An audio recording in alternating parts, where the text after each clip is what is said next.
Shalom, jumpa lagi dengan saya dalam channel Klavos Sukacita. Saat ini kita akan membaca dan merenungkan firman Tuhan, tetapi sebelumnya mari kita satu di dalam doa, kita berdoa.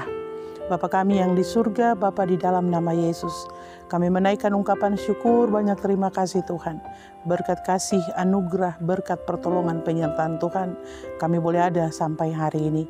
Di saat ini Tuhan, sebelum kami mengawali seluruh rangkaian kerja kami, aktivitas kami di sepanjang hari ini, kami hendak membaca dan merenungkan firman-Mu. Bapa, berikan kepada kami hikmat pengertian, supaya kami mengerti dan mampu kami lakukan dalam kehidupan kami setiap hari. Di dalam nama Tuhan Yesus firman yang hidup, kami berdoa. Amin.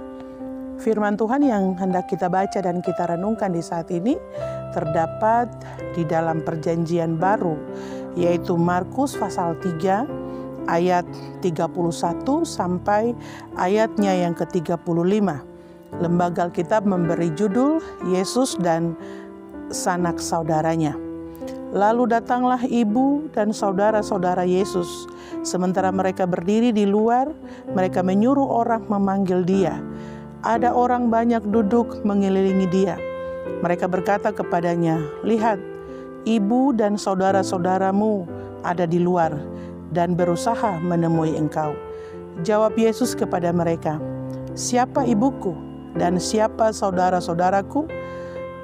Ia melihat kepada orang-orang yang duduk di sekelilingnya itu dan berkata, "Ini ibuku dan saudara-saudaraku.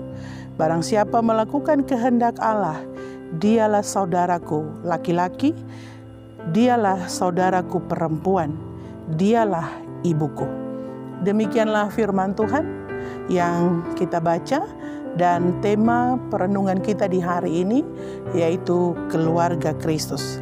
Sahabat Klavos yang Tuhan Yesus kasihi, memiliki keluarga adalah sebuah identitas diri yang diperlukan di tengah-tengah masyarakat.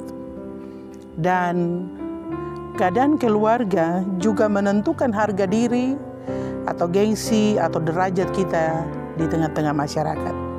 Tetapi kecenderungan manusia adalah merasa bangga kalau memiliki keluarga yang mungkin kekayaannya banyak ataupun punya jabatan dan terkenal. Tetapi sebaliknya, ada juga enggan mengakui kalau keluarganya itu seorang yang jahat di mata masyarakat. Nah, berbicara tentang keluarga, ketika Yesus memberikan pengajaran kepada banyak orang, datanglah ibu Yesus dan saudara-saudara Yesus dan meminta orang banyak itu untuk menyampaikan kepada Yesus bahwa ibu dan saudara-saudaranya ada datang menemui dia.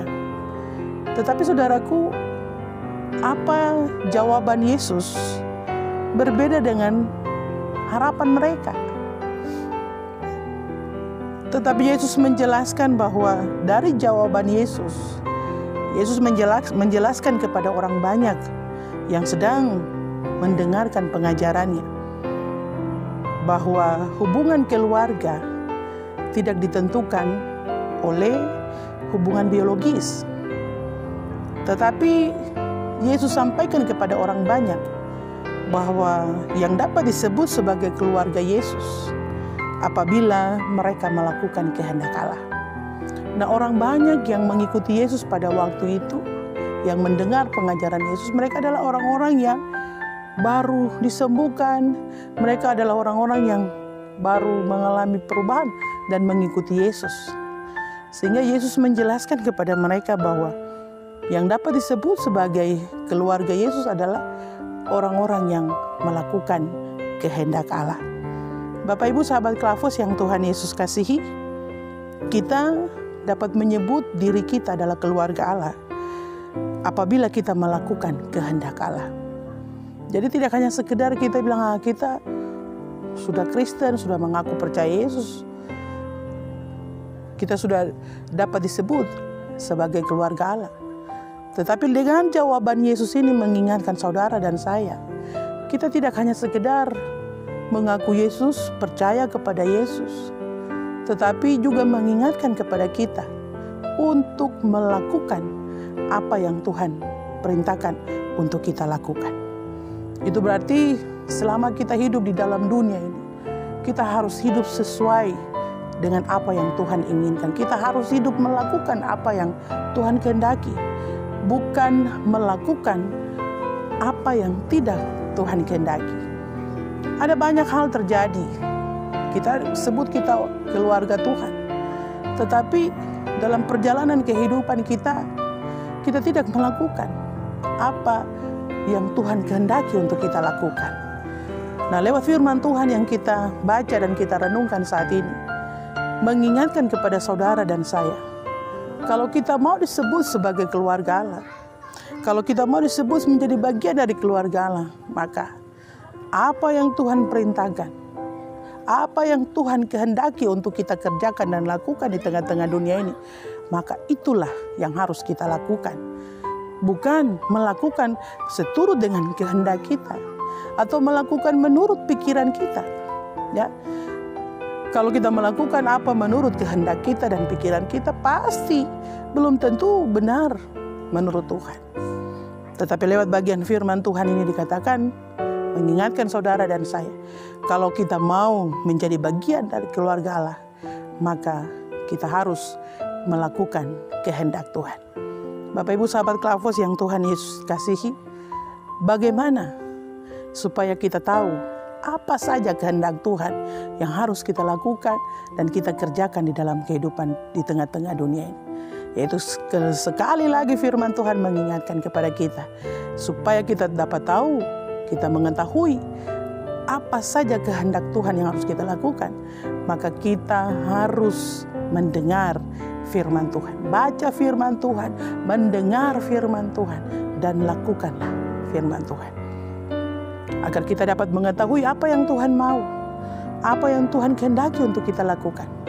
Maka sekali lagi, saudara dan saya diingatkan, dengar firman, baca firman, sehingga kita tahu apa saja yang Tuhan mau untuk kita kerjakan di tengah-tengah dunia ini. Sahabat Klavos yang Tuhan Yesus kasih, mari, tentu semua kita punya kerinduan menjadi keluarga Allah. Oleh karena itu, marilah lakukanlah kehendak Tuhan.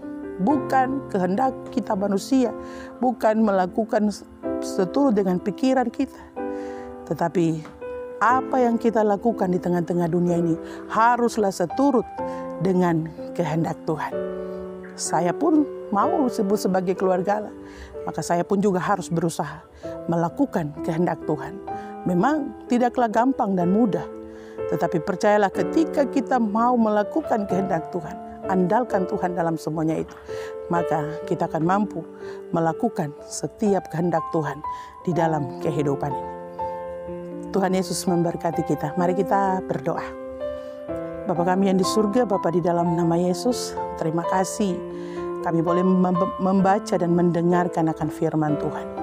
Firman Tuhan mengingatkan kepada kami untuk bagaimana kami harus menjadi keluarga Tuhan. Tidak hanya sekedar kami mengikuti Tuhan, percaya, tetapi juga kami harus melakukan apa yang menjadi kehendak Tuhan di tengah-tengah dunia ini. Tolonglah kami Bapa, agar kami mampu melakukan apa yang Tuhan kehendaki, agar kami dapat mampu berjalan sesuai seturut dengan kehendak Tuhan. Oleh karena itu kami minta campur tangan Tuhan dalam kehidupan kami. Biarlah di sepanjang hari ini semua kami ada dalam berkat pertolongan penyertaan Tuhan. Usaha, pekerjaan, tetapi juga dalam pergumulan-pergumulan.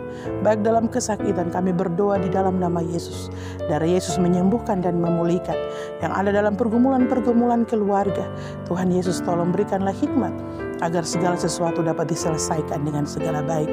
Begitupun juga kami berdoa bagi semua kami Tuhan, bagi para pemimpin bangsa dan negara kami.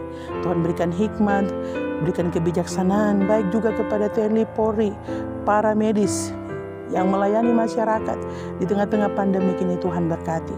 Kiranya semua kami ada dalam berkat pertolongan penyertaan Tuhan. Bahkan seluruh masyarakat yang ada Tuhan berikan hikmat, tetapi juga semua kami ada dalam berkat pertolongan Tuhan. para pemimpin gereja yang ada. Tuhan juga berikan hikmat, kebijaksanaan. Bapa kami yang di surga, Bapa, di dalam nama Yesus, biarlah di sepanjang hari ini kami pertaruhkan semuanya ke dalam tangan kasih Tuhan. Haleluya, amin. Terima kasih, shalom. Tuhan Yesus memberkati.